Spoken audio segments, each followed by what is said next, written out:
live streaming.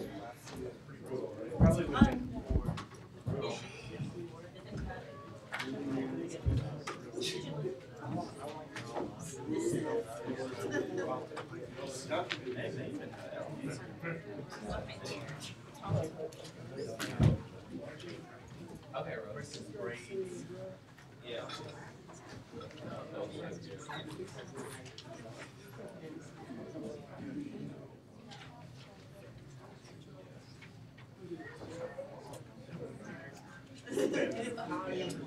Hey, Emma, you good? Let's speak on yourself. You good? Hardly. You good? Talk about yourself.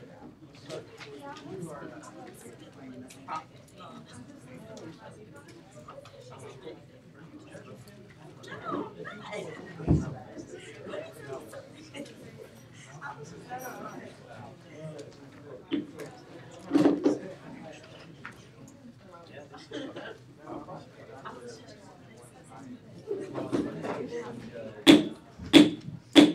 Okay, I call this meeting to order at 5 p.m. Vice President Marjorie, please call the roll. Barrientos. Here. Bassam. Beavers. Here. Bird. Kill. Here. Cato. Chief. Here. DeLuca. Here. The Persian. Here. Barnum. Here. Galarza. Here. Golden. Here. Graham. Here. Hall. Here. Ivy. Here. Johnson. Here. Kilgrove. Here. Little. Here. Locken. Here. Marley. Here. McGarity. Here. Moore. Here. Moore. Demetrius Moore. Murphy. Here. Patel. Here. Powell. Here. Ramshadani. Here. Ramirez. Sander. Here. Saxena. Here. Skate. Here. Story. Here. Spears. Here. Street. Aaron Street. Teeter. Here. Darion. Here. Tribble. Here. Van Brunt. Here. Waitsman. Waitsman.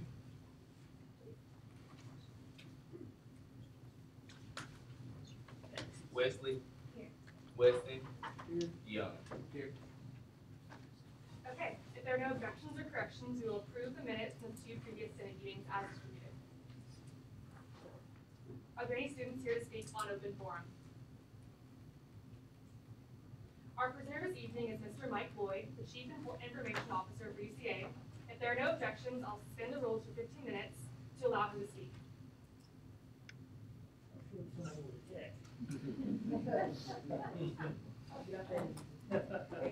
Hi, everyone. I'm Mike Lloyd. I'm our Vice President of Information Technology here at UCA. Josh asked me to come and give about a 10-minute update on IT, and I thought it'd be best for the time would be to share our 2019 goals and objectives. So we just got those kind of ratified by our cabinet and our board of directors.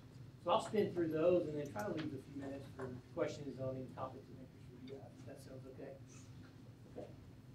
What do you may do? Say next or hit it? Or I'm listening. Okay. So the way we thought about our goals and objectives is everything we do is pretty much either a technology thing, it's a people thing, or it's a process thing. And so we set out to build our goals and objectives with that kind of thought process in mind. And it was interesting because we thought originally that we would have certain objectives that were aligned to all three of those.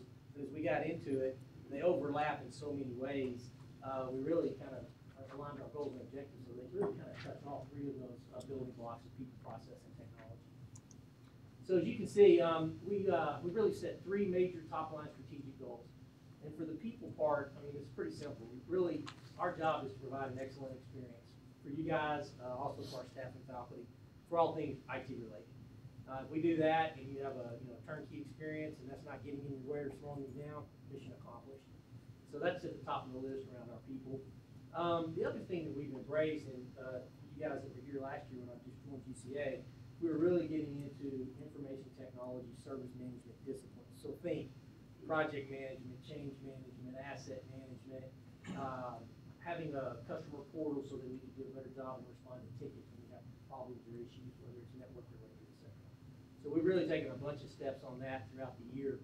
And we've got our customer portal out there online, so you can interact with that very easily today. And we're adding things, like I said, like asset management, change, project management. And then lastly, and we're kind of moving much more into the technology piece of it this year. We spent a lot of cycles last year on the people part of it. So think about culture, customer service attitude, customer service experience. We put a lot of things in place that really got our culture and our kind of rebranded IT, so to speak. So now that we got that humming along, it's time to start doing some big IT projects. And I'll touch on a few of those as we go through. Okay, so first at the top of the list is our network refresh. So you guys have followed this along a little bit. You know, we're going to spend around $7 million refreshing the entire network on the campus. And that's from, you know, the internet coming into campus, the border routers, the switches in the edge buildings and all across campus, our data center switches for the core, wireless access points and sensors, fiber that runs under the ground. So anything that you think network is part of this.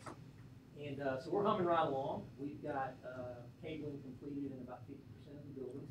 And so that's the kind of non-intrusive part. So we haven't stopped using the old network yet, which is getting ready for the new. We're going to start doing some of the intrusive stuff very shortly. Last Thursday, we turned on our core network. So that's all the major switches in our data center, at our disaster recovery site, and Snow Fine Arts, which is a major hub for our campus. We built that core, and it's actually running, and it's online.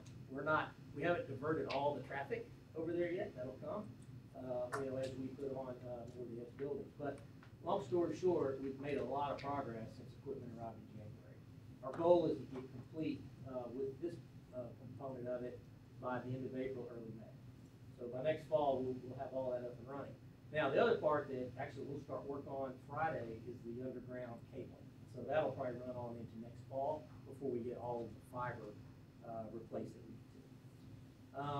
So anyway, exciting project. Look forward to the outcomes of that. I mean, kind of in layman's terms for you guys, you should have about 10x bandwidth improvement on the Wi-Fi and connectivity. So you should see a lot of difference, hopefully, when we get finished. 10 minutes, right? Pushing me along. Go back one more. Right. Yeah, so the other, just a couple of things. We did finalize our voice over IP contract in January. And the cool thing about that is, you know, we have to implement. That'll come, has to be after the network. We have to get the network finished before we can start. But we got the contract finished in January, which means we'll get about a 30% reduction in our bill every month starting in February as a result of that contract. So this is an efficiency play. And even though we haven't installed it yet, we negotiated that with our supplier. Roadmap. One of the things the board was very interested in was having a 3 to 5 year technology, really financial roadmap. So knowing what's around the corner in terms of big investments and upgrades and things of that nature. We finished that work and presented that to the board recently. And so basically what that allows us to do is plan better fiscally. So when we start looking at our July to June budgets every year, we'll know the big items coming up, and we can account for that in our game. We talked a little bit about TDX. The other pieces I would hit on this that may be interesting is the last one, a concept called UCA Anywhere. So today, you know, for many of our faculty and staff, unless you VPN into campus, you know, remote access is a little clumsy. And so what we want to push for is building out a proposal and a plan to have remote access be very streamlined. You know, have, you know, maybe a 2-factor authentication where, you know, you can get a text back with a code, but you can get into all your applications and things you want to visit without actually being here at a workstation. And so, you know, this is a process that a lot of institutions adopt, and it just makes workplace flexibility for everyone much more streamlined. So we'll plan to get that plan together in the second half. Okay, now you can go ahead. Thank you. On this one, the objective A, this is around creating a connection strategy. So if you think about all the different kind of databases, repositories of data assets on campus, we have a lot. There's a lot of applications that are used, whether it's Blackboard for an LMS or Banner as our ERP, they're everywhere. The problem is they don't talk to each other. And so you might have a rich source of data that can help us drive enrollment and growth, but you know, the application that you want to use doesn't touch it. So this really just boils down to us building out a plan to make better use of our data assets and building a way to do that and have it talk to one Rapid7, that's really just vulnerability management, so that's just added layers of security to keep us safe from intrusions and malware and things like that. We are, from a planning and an education perspective, we're implementing what we're calling a 2+1 education plan for our staff. So, I mean, there's trainings that we want our staff to do that relate to their job, whether that's network engineering or director services or data center management. So we're making sure that we have at least 2 of those trainings in place, and then we're letting our staff pick one. So maybe they're a network engineer, but they really want to be a sysadmin. Well, they can use that extra training to go get more education on a field that they want to grow into. From a student perspective, this is an exciting one in here. Any College of Business folks in here? Anybody in MIS class? So we are, this semester will be our first one, partnering with Kay McKenzie's project management class and Jeff Hill's MIS class to do real projects for the requirements of that class. And so one of the things that we're kicking off with is building an operations IT dashboard that's happening this semester. So students are already engaged in that, eliciting requirements. So they're actually going to build the system, do the project management of the system, and then we're also doing more on projects, just outside of just one project. But at the end of the day, we'll have a really sleek operations dashboard, and it's something that I want to do, but it's hard to dedicate staff to go do something like that. So it's going to be a super win-win. So, and then after these students are long gone, we're going to continue it. It'll be something that lives and breathes, and hopefully be nice to have on a resume and interview discussion. So I'm excited about that project. Hopefully we'll do a lot more of that. And there's also a technical academic sandbox that sits behind it with the gear they'll use to do this development. Okay, and then software. So one of the things I want to take a look at, and this will probably be in the second half of the year after we get through the network, voice over IP, is optimizing around software. We have a lot of software on campus that do a lot of things. There's some redundancy, some overlap, and so this is more of an efficiency and an effectiveness play that we'll look at. And then instructional technologies, looking at building out a more robust demo lab. So if we're interested in bringing on a new software application or a new piece of equipment, we'll have a place to vet it, have people come in and play with it, do a proper evaluation. So we're also looking at that. Okay. So that's kind of goals and objectives. Just other things, so that sounds like a lot to do, it kind of is, but some other things we're working on with campus, you can kind of see on this list. I won't cover these in detail just due to our time, but perceptive content, so that's image management, content management. So think about taking pieces of paper and making it digital, so it's easy to use and store. It's that kind of stuff. Of course, the new housing portal with StarRes, so incoming freshmen now will do all their residential housing contracts and all that through StarRes now. That's online now, and we'll begin to roll that out further. So those are some big ones that are coming up. Also LMS, so Blackboard. I guess most of you guys use Blackboard in some fashion. So we're going through a big evaluation RFP process for Blackboard to make sure that we've got the best cutting edge software for learning management. And so we'll probably look at companies in addition to Blackboard like Canvas and DQL as part of that evaluation. So that's a close partnership with the provost that we're doing that work. And then some future things, co-curricular transcripts. So this is making it easy for all of you guys to get credit and take credit for all the stuff you do that's not academic. So think student organizations, think SGA, having that show up in a verified document that's in your portfolio when you go talk to a potential employer as an example. So I'm real excited about that. We're working with student services on that. Okay, and then those are really the big ones I guess I would hit for you guys. So any questions on all that? The rest of the stuff behind this is just extra fodder. These guys probably do that. I'll save you that. Yes? Senator Mark. Yes, Senator Ivey. In regards to the fiber optic lines you guys are replacing, Yes. when you're doing that, are you also going to take up the old ones, / is that going to affect the internet capabilities when you're replacing it? That is a great question. The answer is no, we're not. We're going to leave them in the ground. And the reason why, I mean, in some senses it would be easier, but the conduits are full underground. And so, and they've got the disruption factor.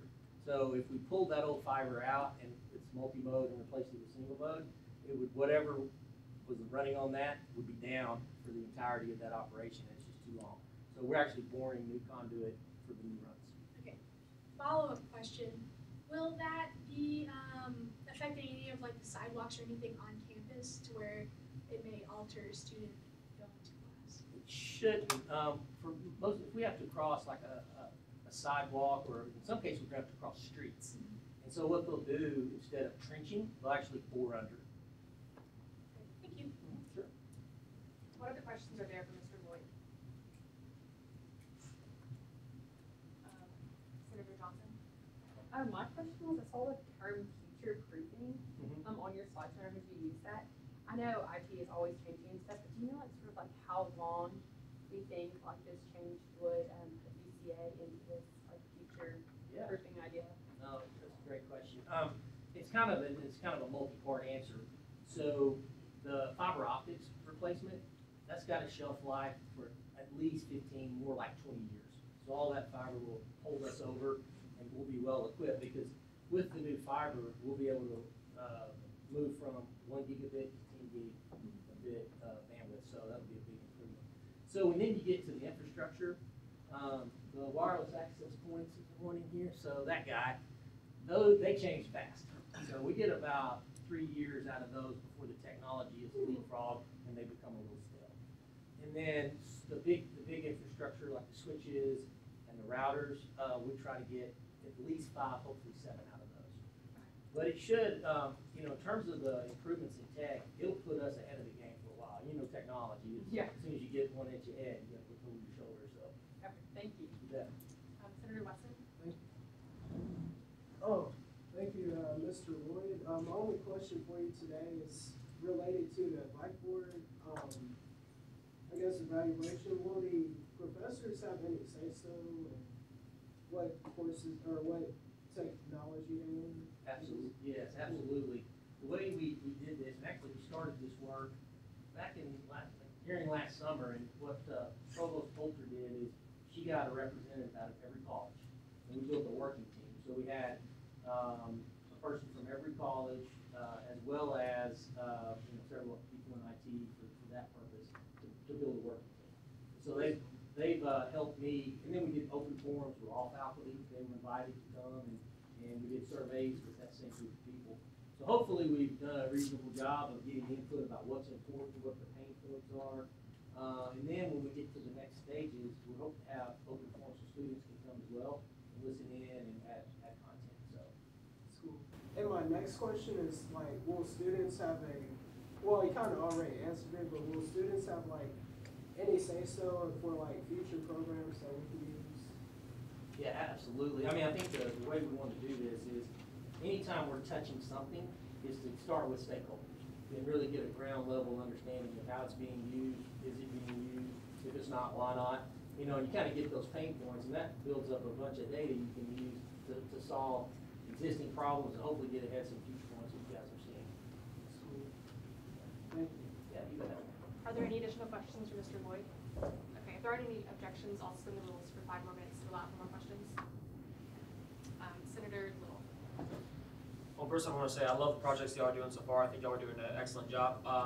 And this is a little bit separate from that, but regarding a lot of the scam emails and phishing attempts that students have gotten past, like from President Davis, is there anything, so far y'all are doing great at stopping those, but is there anything that the IT department is working on doing to prevent further cases of those, or has that just been snubbing?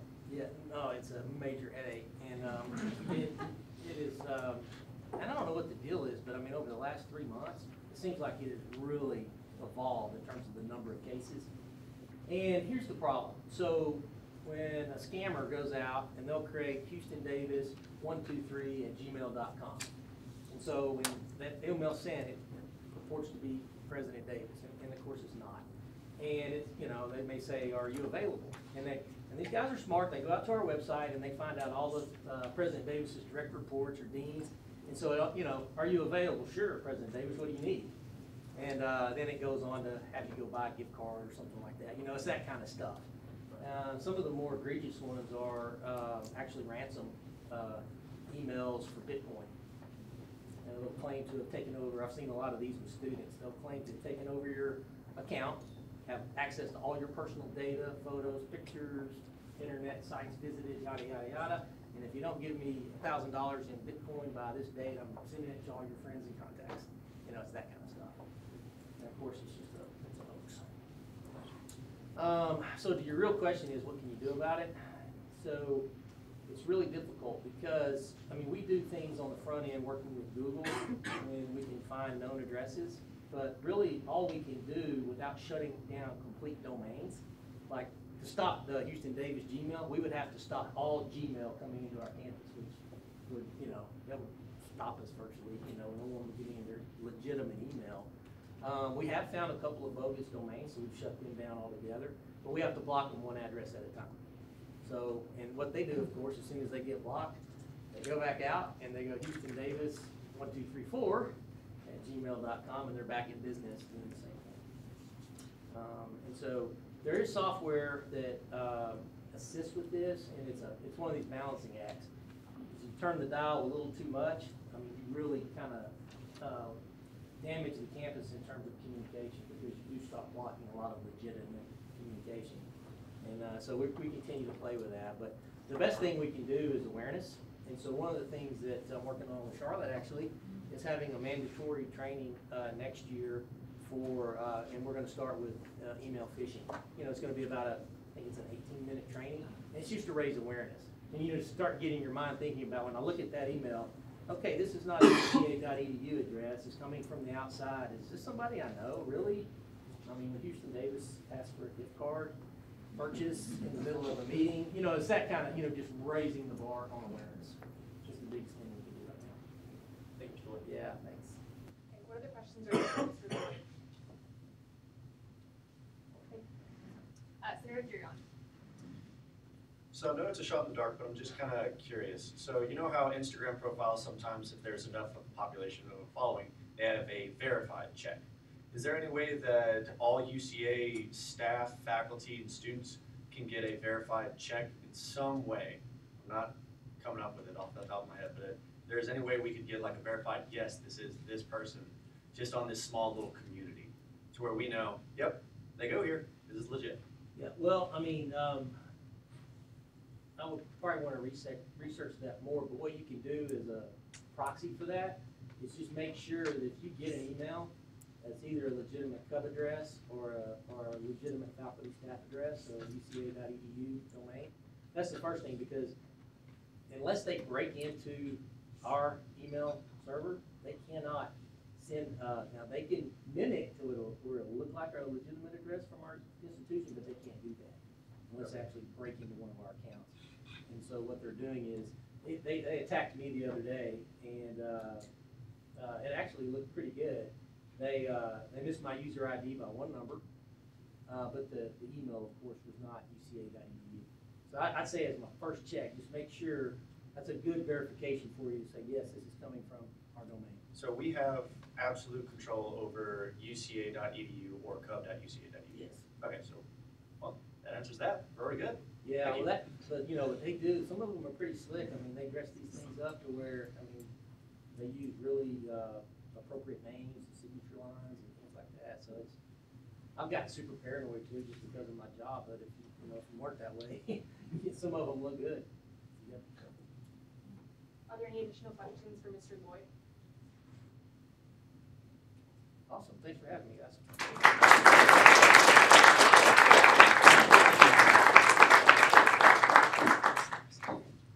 I'll move into the executive reports. So President Enrique Lucero is on bed rest. He has acute bronchitis, but he's watching on the live stream, so he's with us in spirit. The Career Services Internship Banquet. So this is an annual banquet. It's scheduled for Tuesday, March 12th from 4:30 p.m. to 6:30 p.m. and it's in the Student Center Ballroom. Over 25 recruiters from 15 organizations have signed up to recruit their 2019 summer interns. So in order to go, you must register, pick up the ticket from Career Services, and have a 2.75 GPA at least. And there'll be a link and flyer with more information on it in the minutes. The guest next week at Senate is Wendy Holbrook. She's an AVP for Student Engagement, Leadership, and Development, and she'll be presenting next week. She's want to update us on the co-curricular transcript program, so please come with questions. Addressing each other in Senate. So make sure when you're addressing each other in Senate, just make sure you're addressing everyone by their senator and last name, not by first name or anything like that. That concludes the president's report. If you have any questions or comments, please text or email President Lucero on some of my reports. Thank you to our ideal pages, Melissa and Jasmine, for being here today. So an update on the meal donations. At our mini retreat, we packaged a total of 10,097 meals. So I'll let you guys know where they went to. 3 boxes of the meals went to Bethlehem House. 3 boxes were delivered to the Barry Central's food pantry. 10 boxes went to the Community Action Program for Central Arkansas. 6 boxes went to the Community of Hope Outreach. 7 boxes went to the Women's Shelter. And then I'm holding 4 more boxes in my office for the Barry Central's food pantry. Over the weekends, I created an absentee form for meetings. So if you're going to miss an executive committee meeting or a Senate meeting, just fill this form out. So it'll be in place of emailing you to let me know that you're not going to be there. And the link to this form will be included in the minutes. So last week we had a lot of fun at hip hop class. We found out that President Davis will be there this coming, today, at the hip hop class. It's in the large room at the Hyper at 9 p.m. If you want to come dance with President Davis, you should come. I'll be there. It'll be great. It's a good way to get to know your fellow senators and President Davis. Over the weekend, I created this thing. So this is kind of like a reference for you guys in case you forget anyone's last name or first name. I suggest keeping it in your portfolio to use and bring to all meetings. Don't forget, next week, instead of meeting in chambers, we're meeting in Barrett Hall. So this is for the March 4th meeting. It'll be in the Barrett Hall lobby. Still very business casual. Just come into the main lobby, and we'll have coffee there. So that'll be fun. Also, the spreadsheet behind you is updated. So if you forget or just need to reference any committees or what people are on, it's all updated. And then Parley Pro. So I've been giving Parley Pro each week kind of tips. But we have a parliamentarian now, so I'm going to have our new parliamentarian give those tips from now on. So I'm going to yield the rest of my report to Senator Hall for a Parley Pro tip. Hello, I just want to talk about privilege motions. And a privilege motion is a motion that fulfills an individual's or a group's interest or needs. Thank you.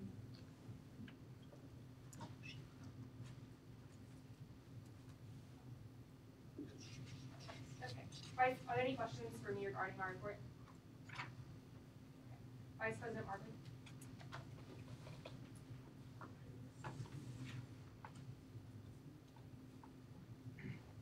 All right, so along with getting to know your fellow senators sitting in the room with you all, we have this new thing called story time, right? Popsicle edition. So with that being said, I need you all to lift up your nameplates and see who has a popsicle stick. And I have your names written down, so don't try to skip all around me because I'm gonna call you out. Okay? All right, so if you have a popsicle stick, I need you to stand, read your question out loud, and give us a little explanation about what your answer is and why, Senator Caleb, can you reach to the right for me and lift up the other name tag? And is it gone? Someone pick this up? Okay. Okay, well, let's just start. Nope. Is it just me? Oh. No, it's 6 of you all. So all 6 want to stand up first, so we can just know who's All righty. So who wants to start us off? Okay, so I'm excited. Okay, so my question is, what is a book/movie you've read or seen recently and would recommend? So the recent movie I watched with family members is What Happened to Monday. It's a drama/mystery on Netflix that came out in 2017. It's a really intense movie. I see some people nodding their heads. The description is, in a world where families are allowed only one child due to overpopulation, resourceful identical septuplets must avoid government execution and dangerous infighting while investigating the disappearance of one of their own. So, really good movie, really intense if you want a thriller. And also, when you all get ready to answer your question, can you please introduce yourselves to give people your name? So, hello everyone. So, I'm Audrey Scape. I am the senator representative for the non-traditional students. Thank you. I guess I'll go next. I'm Senator Chi, and I'm the sophomore representative. Okay. What is a leadership quality you hope to gain from being on this board? Well, I hope to gain a lot, and I already have so far, but I would like to gain more confidence, not only in myself, but in speaking on behalf of my constituents. and just growing more as a leader. And so far I have. Well, everyone, I'm Isaiah Weston. You can call me Senator Weston. Yeah. Anyways, the question of the day for me is, it's a good question too. Would you rather fall off a cliff or be attacked by a bear? Oh, this is hard. I'd rather fall off a cliff than be attacked by a bear because I don't want to feel the bear's claws and all. That's it for me. Okay, hello everyone. I'm Jamal Locking. I'm the sophomore class president. And my question is, what was the best thing that happened to you this weekend? So I'm just gonna say that Saturday night, I had a movie night. Incredibles 2 and Hairspray are now on Netflix, and we'll leave it at that. Okay, I'm Erin Golden. I'm the junior class vice president. My question is, what is something you hate doing and why? So I hate traveling long distances by myself because my family lives in Florida. So I have to drive like 11 hours by myself. So. Okay, it is one more out there. I know it is, but it's okay. All right, we're not gonna stress about it. Okay. So next up we have Sender of the Month form. So I just want to let you all know that in the minutes that you all will receive a link to submit for Sender of the Month. So with this link, you'll be able to tell your name, your committee that you serve on, the name of the person that you're recommending, and then also like why do you feel that they deserve this recognition, that's the word. And so then just fill it out, and we PR committee will look at those at the end of every month. And so make sure you submit those by Thursday, February 28th, so we can make sure we have those in before Monday, March the 4th, at our Beer in the Hall meeting, so we can recognize that individual as well, okay? Next we have the PR request form. And so thanks to our credit advisor, we now have a form, right? And so it's really awesome because with this form, you can do two things with it. One, you can either submit your information to the PR committee and let us make your graphics for you 3 weeks before the event. Or if you just want to know like what should then be included on your graphic before you submit it for publicizing purposes, for 2 weeks outside of the event, you can check on there and see like what questions you should be addressing, different things of that nature, so we can kind of close in our communication and not have so much repetitive back and forth about the graphic. It kind of gives you all a little bit more of an insight about what we consider to be important when publicizing to our student populations, okay? And PR committee. So PR committee is up to great things. We're really pumped. And so with that being said, I'm gonna yield my report to my committee. It's really exciting. So for the PR committee, we each took on different tasks. And my particular task is to start an SGA newsletter, which I think is really important. Just keeping students updated with what we do in here, what each committee is doing. The timeline for that, we're still working out, but it's just, to continue working on that transparency for the student body from our organization. Hi, Megan. Okay, so my task is to work on the highlight reels for Instagram, and we really want to showcase the singers, so we're gonna post all of y'all's faces, and we have y'all's official photos, but we really want it to be more personable and fun. So I'm gonna add my phone number in the minutes, and then I just want y'all to send me a picture of y'all doing something y'all love, or just a fun picture and a little bit about yourself.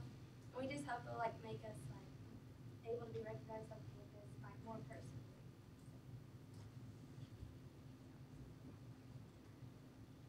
Alright, so the projects I'm working on is I'll be in charge of the SGA Twitter account for the rest of the month of February. I'll be in charge of updating the SGA calendar, and I'll get that updated probably tomorrow with upcoming dates and stuff, so we're all aware of what's going on and things we can go to. And then I'll be helping Senator Chief with the Instagram highlight reels.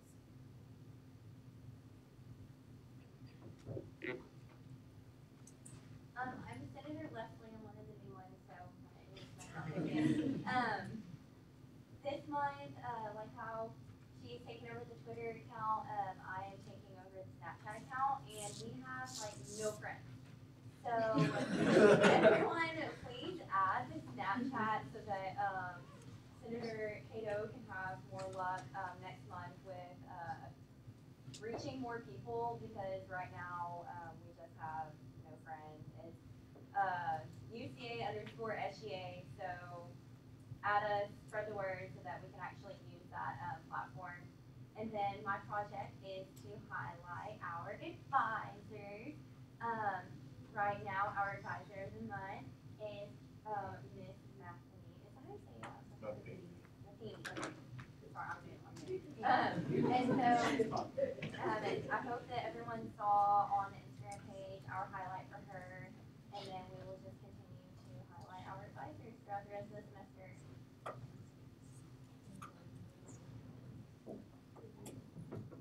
Hello, I'm Senator Cato. My project is, well, so if you're in this room, I'm pretty sure you've seen the hallway. I mean, there's only pretty much two ways to get in here, so you have to go through the hallway to get in here. What did you notice? The picture. Updated picture of a boy. What? Okay, what is there lack of? The rest of my representatives. Decoration. So like,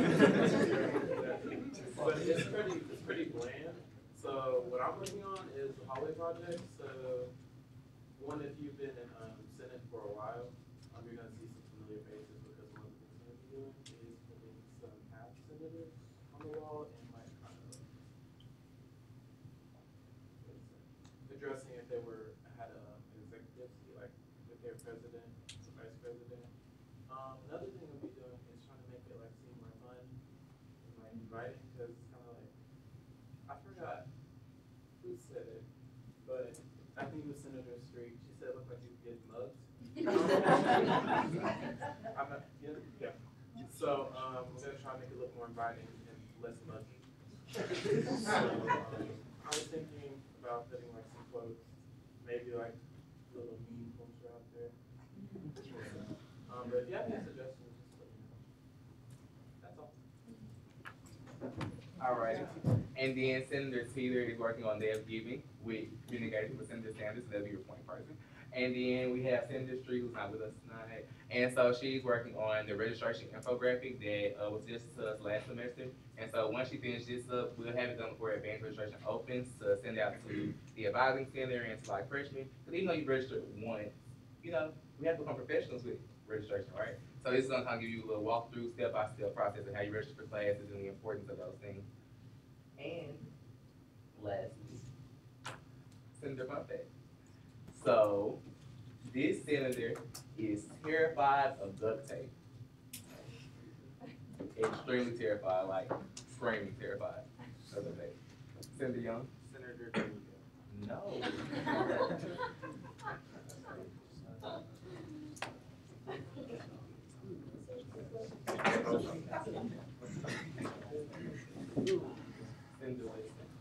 I say it's Senator Waitsman. But it's not. Oh. Senator Demright? Senator Triple? No. Senator Moore? Senator Sanders? Yeah, it's her. Okay. It smells weird, and that residue that it leaves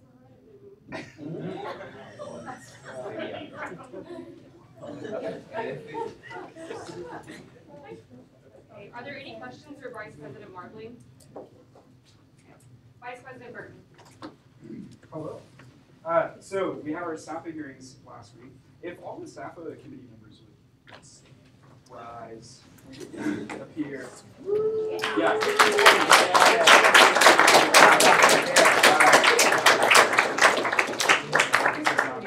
Yeah, these folks gave up a quality chunk of their time last week, and will do so again this week as we move into deliberation season, which is going to happen tomorrow and Wednesday and Thursday. In addition, Finance Committee, if y'all will meet me in the office out here after Senate for 10 minutes, then we can discuss an emergency SAFA request.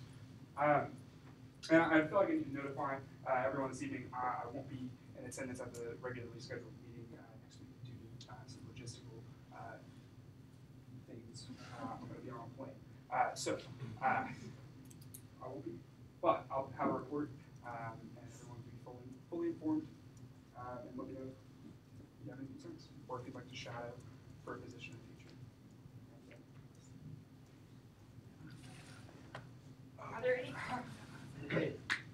Also, I left out probably, arguably, the most important part of like my report, which is to introduce our wonderful advisor, Dr. Tarka, for a leadership quote. Okay. Okay. All right. So what I'm going to do is I'm going to play 2 clips. These are short clips, so please indulge me.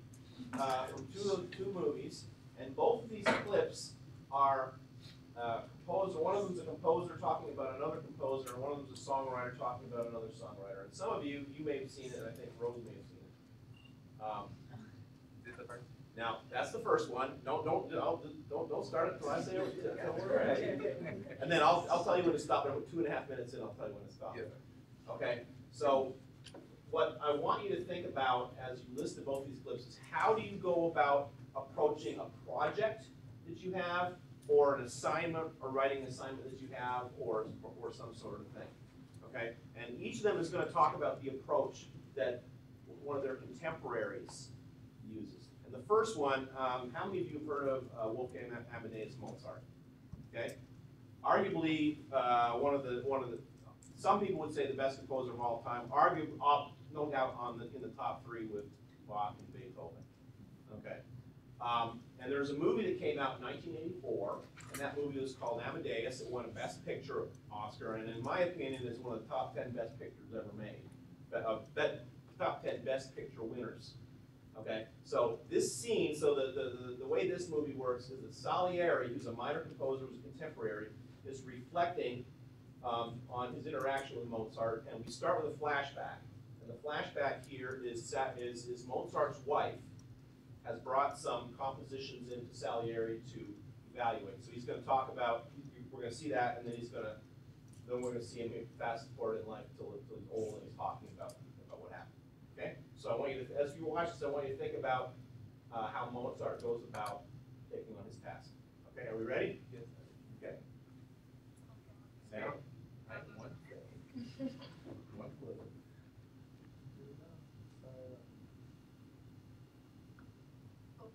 Frantic if you found those were missing. You see, they're all originals. Originals? Yes, sir. He doesn't make copies.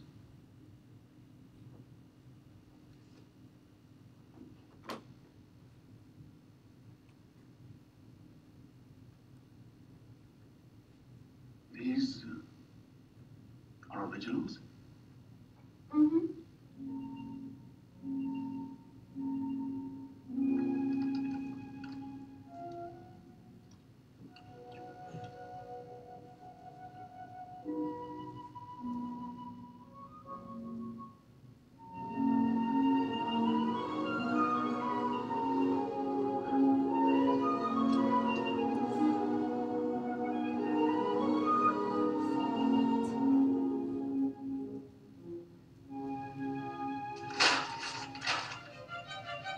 Astounding. It was beyond belief. These were first and only drafts of music. But they showed no corrections of any kind. Not one. He had simply written down music already finished in his head. Page after page of it, as if he were just taking dictation.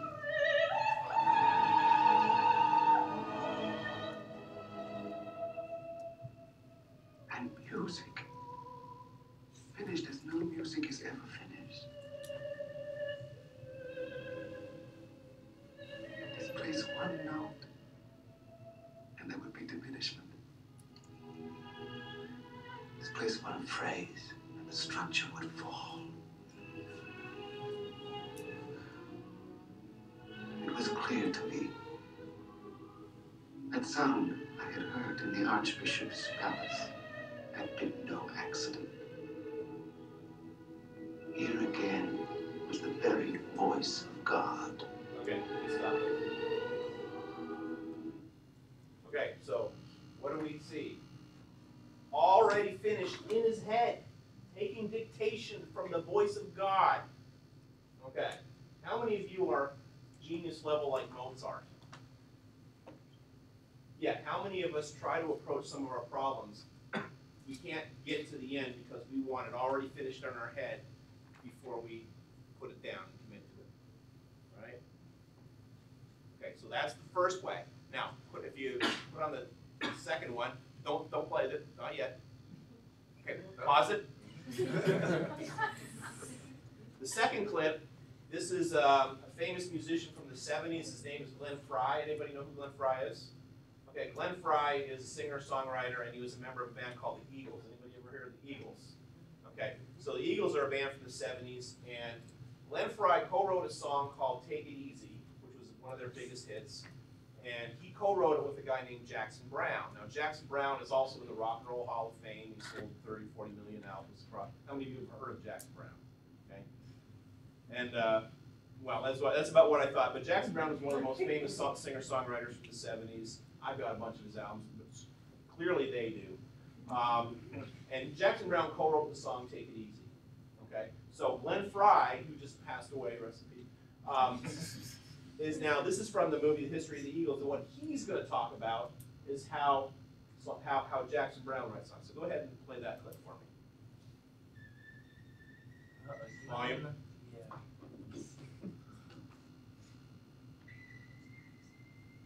Up around 9 o'clock in the morning, I'd hear Jackson Browne's teapot going off with this whistle in the distance. And then I'd hear him playing piano. I didn't really know how to write songs. I knew I wanted to write songs, but I didn't know exactly. You just wait around for inspiration, you know, what was the deal? Well, I learned through the Jackson ceiling in my floor exactly how to write songs, because Jackson would get up and he'd play the first verse and first chorus, and he played it 20 times until he had it just the way he wanted. And then there'd be silence. Then I'd hear the teapot go off again. I'd be quiet for 10 or 20 minutes. Then I'd hear him start to play again, and there was a second verse. So then he'd work on the second verse, and he'd play it 20 times. And then he'd go back to the top of the song, and he'd play the first verse, the first chorus, and the second verse another 20 times until he was really comfortable with it, and, you know, change a word here or there. And I'm up there going, so that's how you do it. Elbow grease, you know, time, thought, persistence. Okay, so this, how does Jackson Browne approach it? Elbow grease, time, thought, persistence. Okay? When we have a problem that we're trying to figure out, you have to work at it. And you got to go back and you got to struggle on, especially when you're doing things, project compositions, okay? And this is a schoolwork tip. Or if you've got a project that you're trying to do. You're not going to, unless you're Mozart, you're not going to have the voice of God speaking to you and you're taking dictation from God himself, right? You're not going to, these ideas are not going to be fully formed in your head. The way to, I'm going to recommend what he says, the way we're going to get these things done, elbow grease. You guys know what elbow grease is? You got to work at it. Keep at it. Keep at it. Time. Don't try to do it the last minute. Thought. Think about what you're doing. Revise it. 20 times you play it, and then you fix it, and you go back and you tinker with it, and add it again, again, and again, and again. Okay? Thought, time, and persistence. And elbow grease. So, we're not Mozart. Okay? We need to be more like Jackson Browne. All right? That's my tip.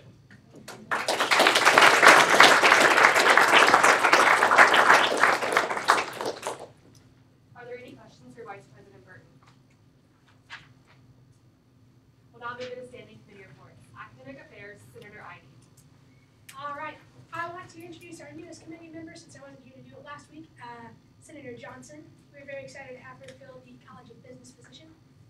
We also have our schedule done with the Dean's Times. So this week, this Friday, we have College of Health and Behavioral Sciences, College of Liberal Arts, College of Natural Sciences and Mathematics. Then the 5th of March, we have College of Education, and then the 8th of March, we have the College of Fine Art and Communication, and we're still waiting on the College of Business since Senator Johnson is new. If you have any questions on that, feel free to ask me during the segment. Any questions? What questions do you guys have for Senator Ivey? Internal Affairs, Senator Watkins. So I would also like to welcome Senator Johnson to our committee. Thank you. And we have 2 previous notices that we'll be presenting today in new business. What questions are there for Senator Locke? Housing and Food Services, Senator Kale. Okay, exciting stuff is happening as per usual. We met with Jim Havers today right before Senate, and the survey is fixed, and we will be tabling in the cafeteria, giving out the survey and things like that during lunch Monday through Friday of next week, and hopefully we will get a good number of responses. And we have a cute little flyer with a QR code and everything, so we're like legit now. We also talked to him about getting stools for the cashiers and the student center.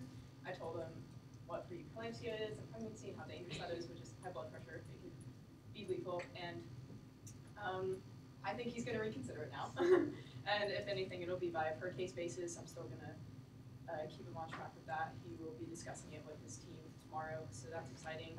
And then Stephanie McBrayer from Housing has gotten back to our committee, and she said that they are interested in starting a pilot free printing program in the res halls.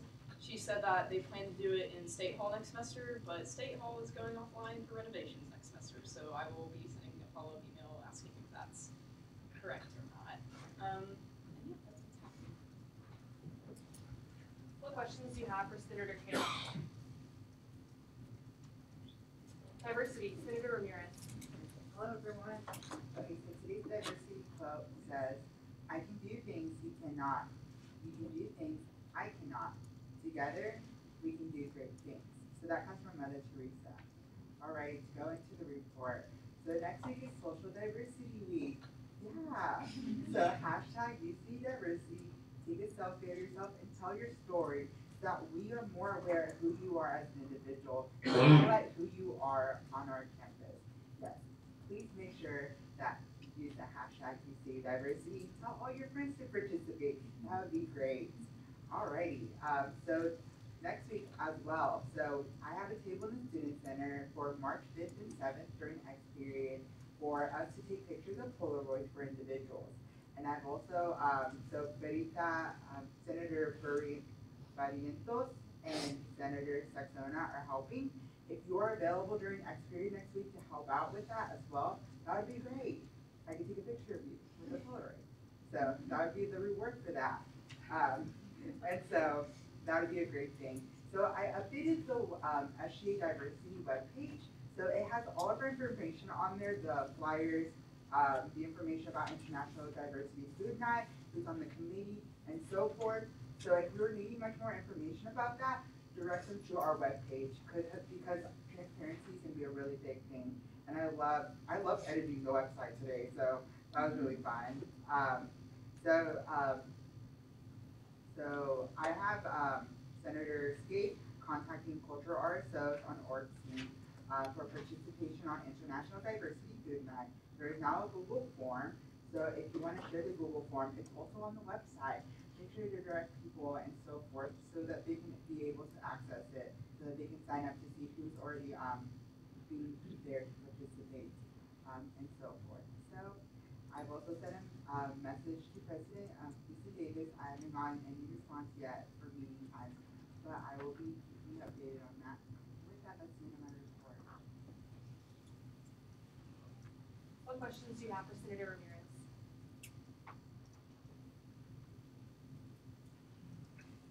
Okay, Student Fee Advisory Committee, Senator Teeter.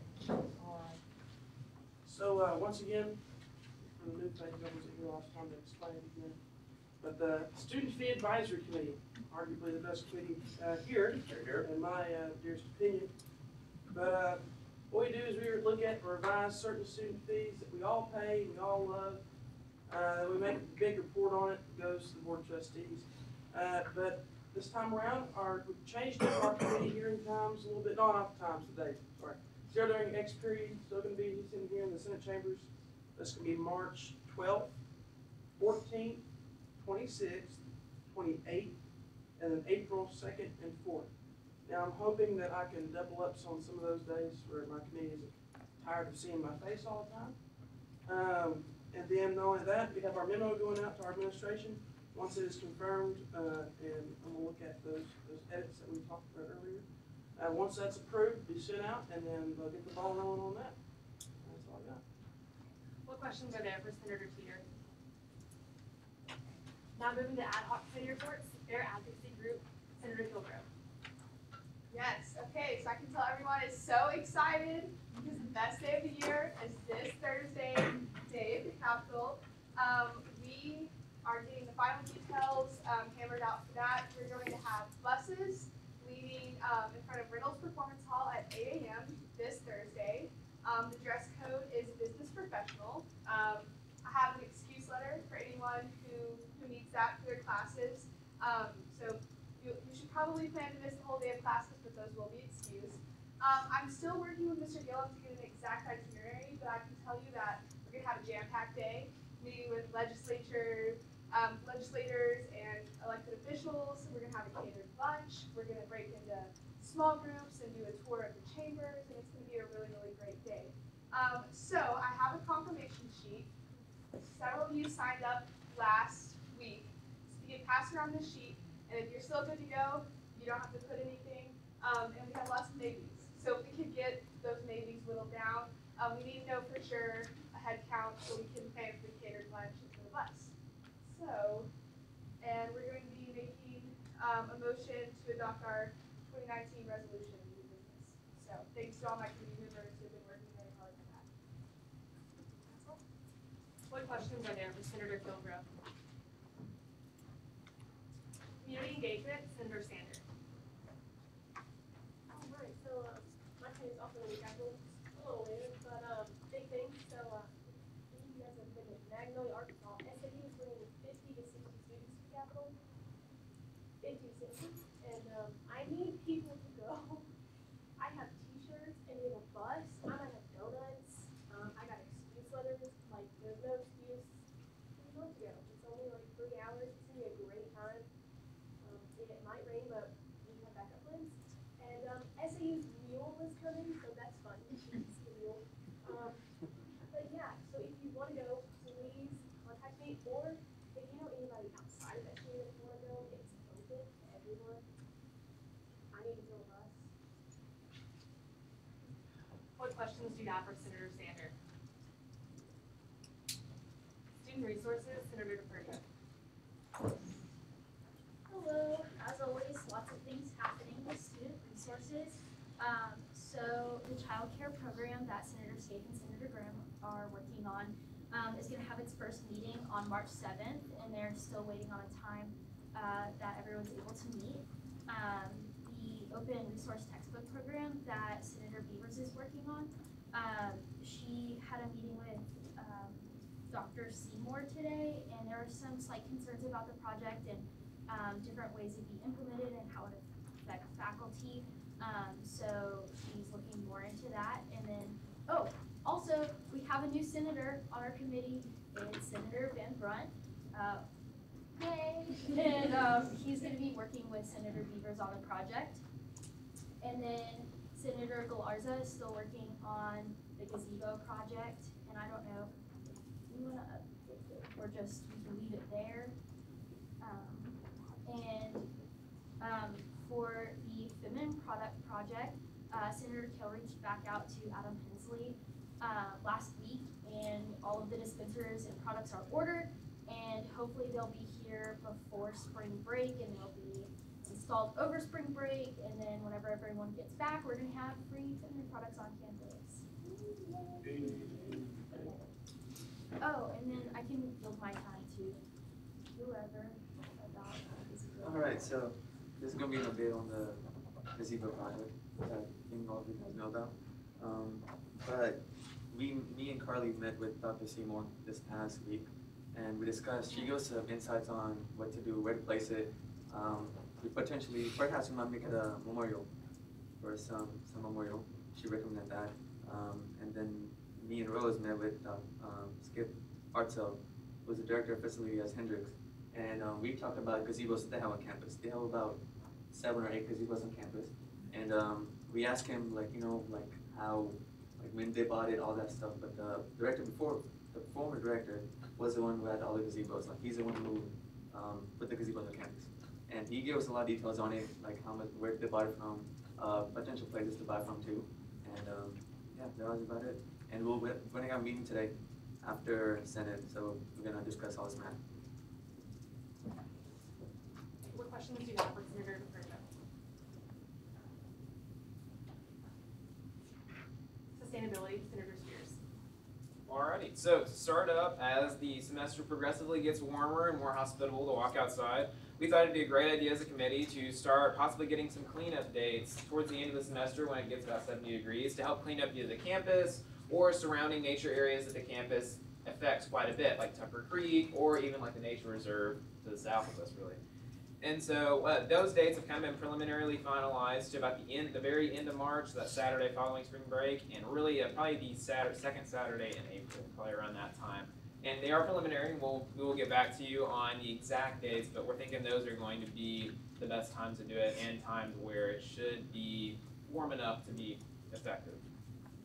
And so also we've kind of reevaluated some small minor tasks for each people in the committee to kind of evaluate things like looking at residence halls to see where recycling bins could be, or academic halls and where recycling could be, or just whether trash is accumulating in a certain spot on campus and whether we need to add or contact people in the physical plant to add maybe a trash can in that place. And so I will keep you guys tuned up with who has what next week as they are assigned. That's about it. What questions do you have for Senator Spears? Are there any university committee reports? Senator Persia. Okay, so I had a university committee meeting today with Vice President of Finance Burton. And basically the committee, I don't know what it's called, but essentially WorkSync is being dissolved and switched into a new platform called Engage. And so the meeting was about that and different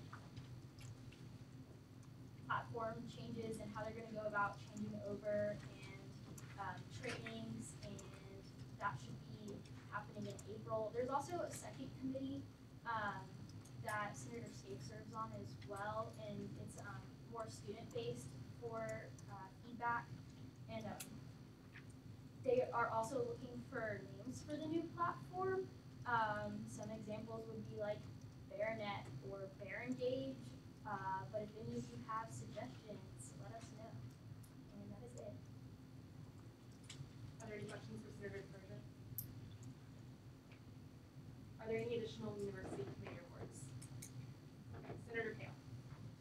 Undergraduate council met this past Tuesday during X period, and we voted whether or not to approve a new major in the Department of Music. It's piano pedagogy. It was voted to be approved, and it will go into effect as a bachelor's degree in the fall of 2019. Are there any questions for Senator Kale? Are there any additional university committee reports? Is there any unfinished business? Is there any new business? Senator Kilgore. I move that the UCASGA adopt a resolution entitled Day of the Capitol Resolution 2019. Second. Dip.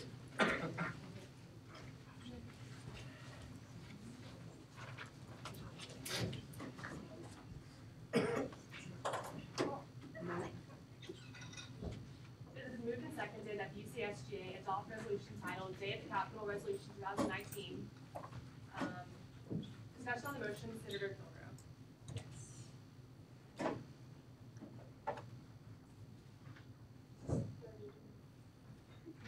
Okay. Whereas only 22% of our Kansans currently have a college degree, and the state legislature intends to raise that percentage to 50% by 2025 with the passage of Vision 2025. Whereas Arkansas is among the lowest in the nation for college graduation and degree attainment rates. Whereas only 19.7% of Arkansas students at public four-year institutions graduate in 4 years, and 39% graduate in 6 years. Whereas the Academic Challenge Scholarship has been reduced from $5,000 for first-year students at four-year institutions to only $1,000 for first-year students. Whereas the Academic Challenge Scholarship has also been reduced from $5,000 each year to only $4,000 for second and third-year students, and it is $5,000 for fourth-year students. Whereas, according to the Arkansas Department of Higher Education, non-traditional students make up 48% of graduates from institutions of higher education, but are only eligible for 15% of funding from Arkansas Lottery scholarships. Whereas, according to the Department of Education, the maximum Pell Grant only covers on average 30% of costs required to obtain a four-year degree, which is less than half of what was covered in 1980. Whereas, according to the Economics of Education Review, for every $1,000 cut from per student state and local appropriations, the average student can be expected to pay $257 more per year in tuition and fees. Whereas the average debt of Arkansas graduates is $30,100, with 68% of Arkansans having acquired student loan debt. Whereas there are many costs incurred by college students other than tuition and fees, such as textbooks, the price of which rose 3 times the rate of inflation between 2006 and 2016, according to this Consumer Price Index. Whereas college students are a vulnerable population that are affected by poverty, food insecurity, and lack of access to basic needs at higher rates than other demographic groups. Whereas over the past decade, tuition and fees for institutions of higher education have increased, while state funding has not responded proportionally. Whereas the student governments of the four-year public higher education institutions of Arkansas have united under the Arkansas Association of Students to advocate on behalf of their constituents in support of increased affordability of higher education in Arkansas. Therefore, be it resolved that the Student Government Association of the University of Central Arkansas strongly supports a necessary increase in higher education funding for four-year institutions. Be it further resolved, the Student Government Association supports the preservation of the Academic Challenge Scholarship at the current amount, while efforts are made to restore the scholarship back to previous amounts. Be it further resolved that the Student Government Association urges the Arkansas State Legislature to pursue policies that make higher education affordable and attainable for all Arkansans. So, this resolution, I know it has lots of facts and figures in it that can be a little wordy to read, but I think a lot of those statistics are very important. It highlights a lot of the struggles that we as students and our constituents face on a yearly basis trying to pay for college. And we really want to urge the legislature to increase the funding for higher education, as a lot of those struggles are as a result of a lack of funding and resources for education. So we hope they will read this and take that into account. Is there any further discussion on the motion? Senator Patel. Okay, I hope it's full information, but there's about 3 incorrect statements on the resolution, in my opinion. Okay, so if you guys look at whereas the Academic Challenge Scholarship has been reduced from 5,000 for first year students at 4-year institutions to only 1,000 for first year students. Before 16-17, the academic year, before that, it went from first year was 2,000, second year was 3,000, third year was 4,000, and fourth year was 5,000. And now, after 16-17, it's about year 1 is 1,000, year 2 is 4,000, so is year 3, 4,000, and year 4 is 5,000. If you equal the amounts of both of the prior to 2016, 2017, and after 2016, 2017, the Academic Challenge Award equals about the same amount, 14,000. It's equal. So the first year it was 2,000, it was now 5,000 for the prior to 2016. And the reason that we get right now, currently above it, ACT above 19, they get 1,000, 4,000, 4,000, 5,000. But before that was 2, 3, 4, 5. So that's just incorrect. I mean, I found that I was reading yesterday and I found that statement. So okay. We can amend that. So some of these clauses I took from the resolution that Sheila Lalu introduced last year. So I can certainly fact check that. I mean, I believe you. But I also just did some of these facts. I did what we did from last year. So I guess last year was wrong.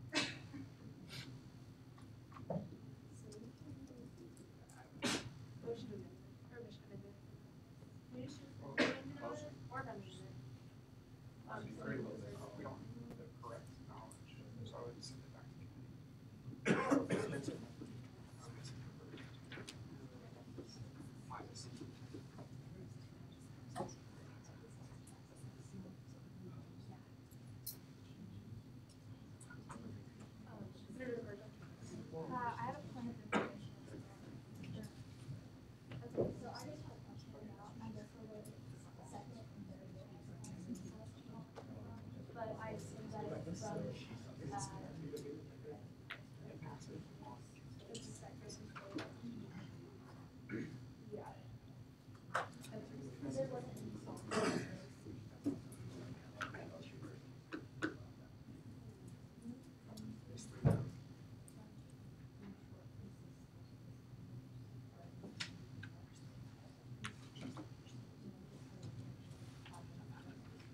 We're gonna take a 5-minute recess to verify the facts.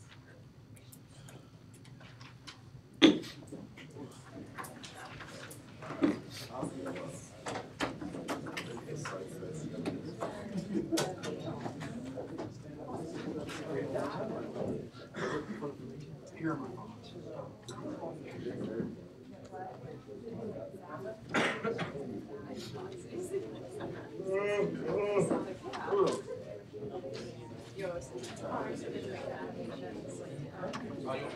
Yeah, that's okay. I just can't make that. I think we need recess. And also we need a majority.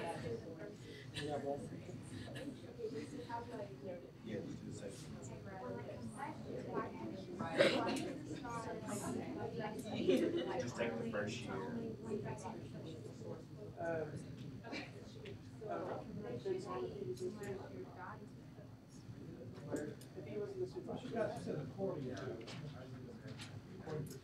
So we just be at the bottom. It was right here. When Amber asked the first two, Oh.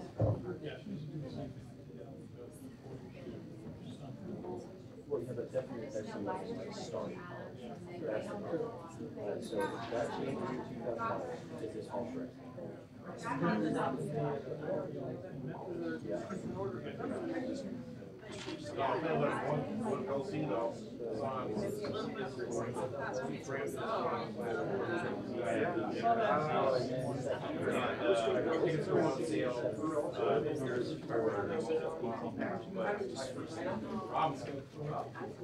See, now that's, I've never seen it. Are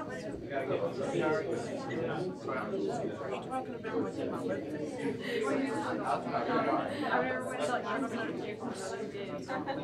Maybe you sent it, but I don't remember seeing it. It's fine. It's not stressful. Just go check it. Okay, I'm sorry. Thank you, like that. Have you seen Okay, the but other day? We W201, right?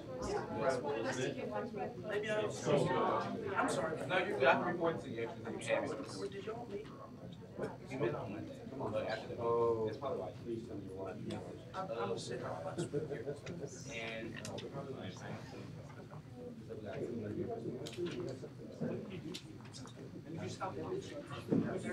Madam Vice President. Madam Vice President. The President is on. I'm not young anymore. I felt so like the President. I already have it down my notes. I got you. See you later.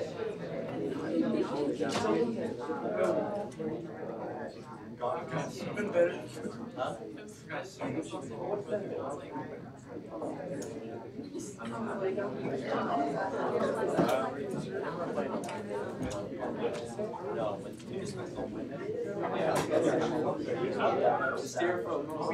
No, but oh yeah, we have. We've been done. What time? You guys usually get out at 7:38, right? Yeah, it's operation. We'll be done. That was the whole. Try to do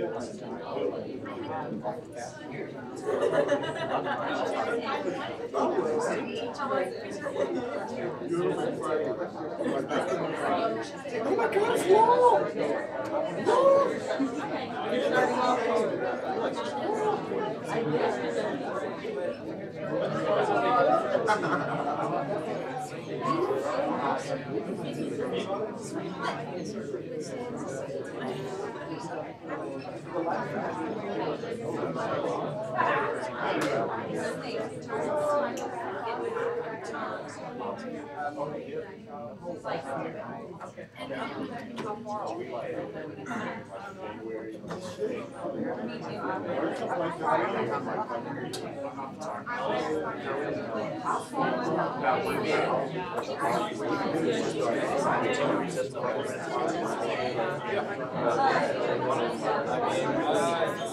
I don't want to use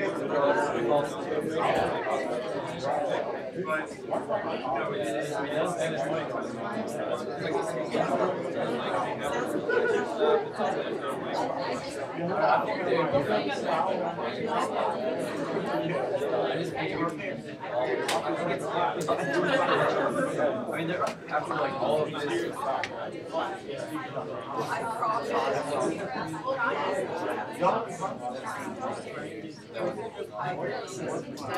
mean, after going through all of this, I guess there's other stuff.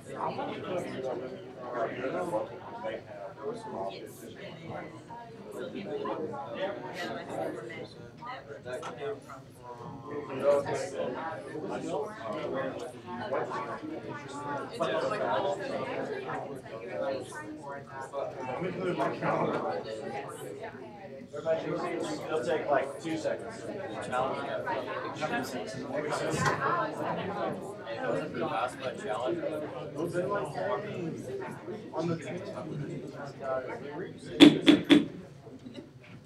We're extending recess for 5 more minutes. So. All right, Jeff.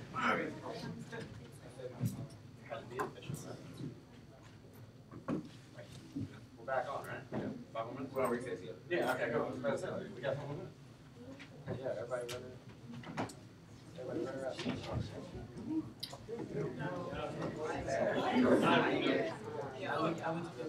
What time initially started?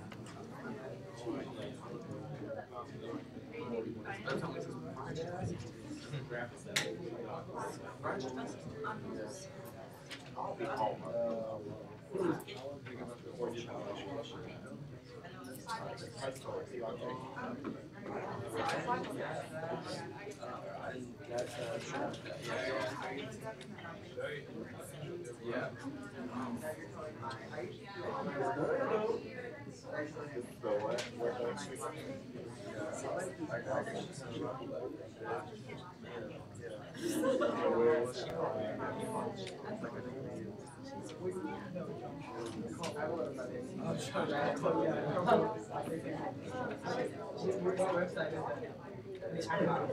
Okay. That's what the picture's from.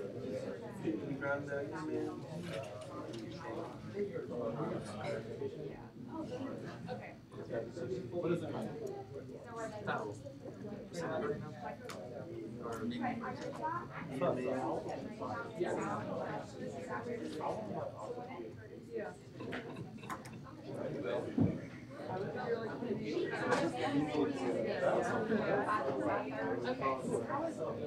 We do that. We're just. It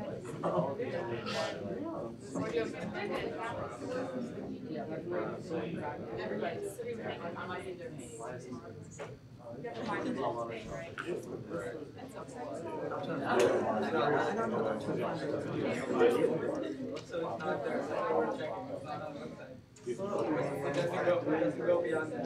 Where the hell is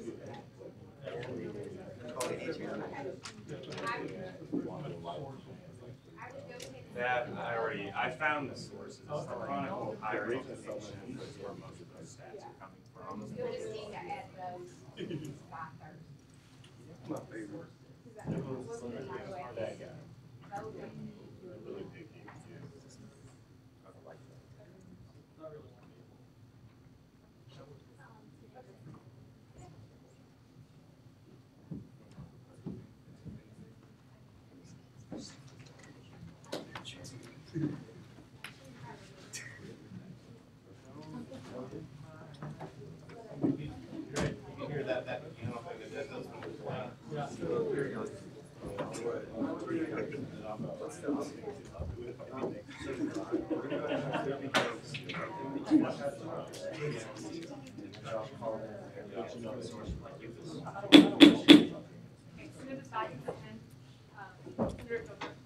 Okay, so we just got off the phone with President Andrew Lucero. He helped us fact check a little bit, and we fact checked. So I think what some of the confusion is coming in, and thanks for bringing that to our attention. But when the award was first implemented, each student got $5,000 each year.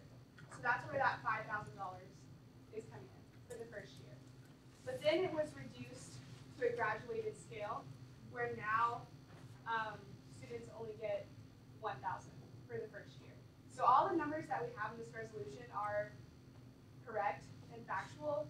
I think why it's important to highlight these different graduations of scale is that the legislature not providing that initial $5,000 on the front end is a barrier to entry to college, because that $4,000 missing in that first year could be a real deal breaker for some people even entering college in the first place. So that's why we've even highlighted it. So we've checked our sources, we've checked with President Edgar Lucero, and everything is correct and factual here. So, is there any further discussion on the motion?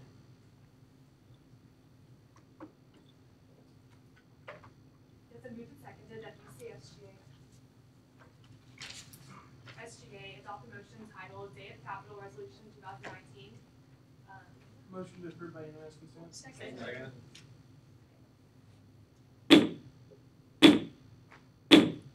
Motion passes.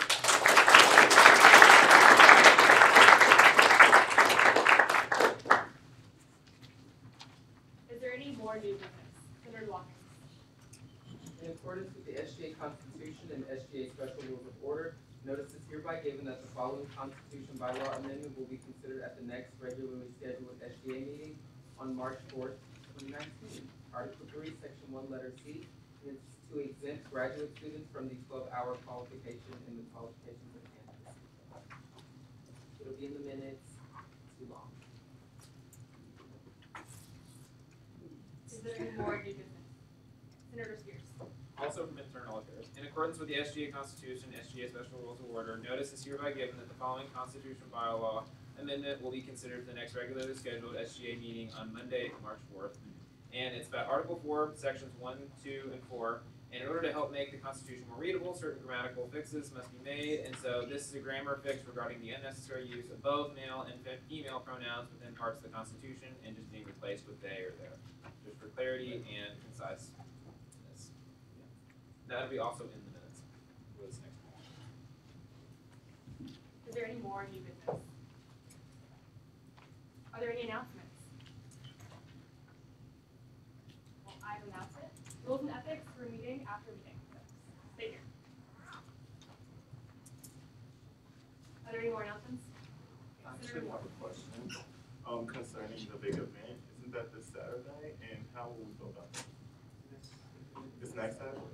Okay, how will we go about it? So, you sign up with SGA? Okay, so I think there's 8 of us that signed up.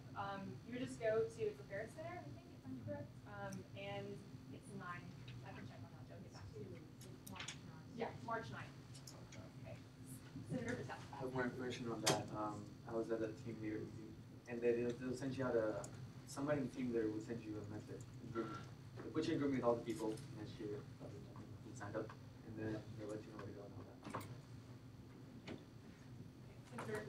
It's in the practice gym, it's not in the Ferris Center. Are there any more announcements? Okay. The meeting's adjourned.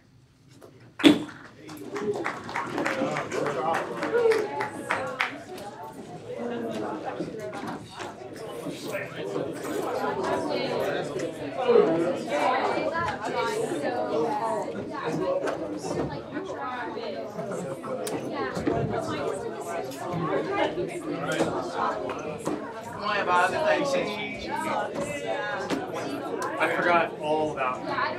We talked about that. Oh, it's okay. I mean, we got time. Yeah.